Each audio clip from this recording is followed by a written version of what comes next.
This test event, the series of events we're executing out here, is critical to opening up the envelope, again, to meet those realistic needs of the U.S. Marine Corps.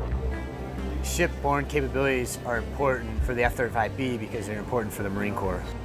Having the F-35B, having a stealth platform that's organic to that unit will allow us to support the Marines.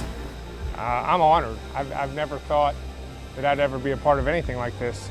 Every day I wake up, I see something like this and how it performs. It's amazing to see what this thing can do.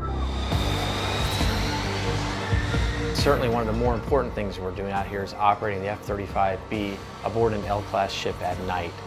You know, our striking power as a national force typically comes at night, so the ability to operate this aircraft from these kind of ships in a nighttime environment is critical for Marine Corps IOC. The F-35 is going to allow future pilots to worry less about stick and rudder skills and more about executing the mission. The Aviate-B is a workload intensive, very procedurally intensive aircraft to fly, especially aboard a ship. This is a much more forgiving aircraft to mistakes that the pilot might make. The fact that the Harrier was not fly-by-wire at all. There was nothing in between me and the flight controls. So I could do things in the Harrier that would very specifically get me killed if I did them incorrectly. Whereas in this airplane, there's a level of protection between me and those flight control surfaces.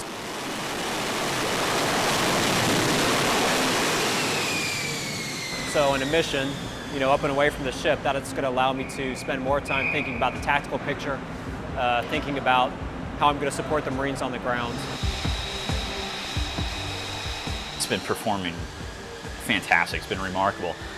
Compared to Legacy Stovall, it's absolutely steady and rock solid. I think the Marine Corps is really going to be happy with the aircraft. Operating in a shipboard environment is very, very dangerous, and the workload for the pilot's very high. For the F-35, speaking with the pilots and being in a tower, that workload has been significantly reduced, and therefore the risks associated with operating aboard a ship has also been reduced. But in terms of handling qualities in relation to legacy aircraft, it's by far a lower workload on the pilot to come into the hover, to cross over, to line up on the spot. It's a very low workload because the computer is taking care of all the many control inputs that need to be required to have a stable hover. DT2 has been kind of a watershed event for the F-35B program and its compatibility with LHD ships. We've pushed out the wind envelope beyond what the legacy platform, the Harrier, was able to achieve. A fifth generation aircraft such as the F-35 will open up threat areas where previous legacy fighters that operate off L-class ships weren't even invited to play.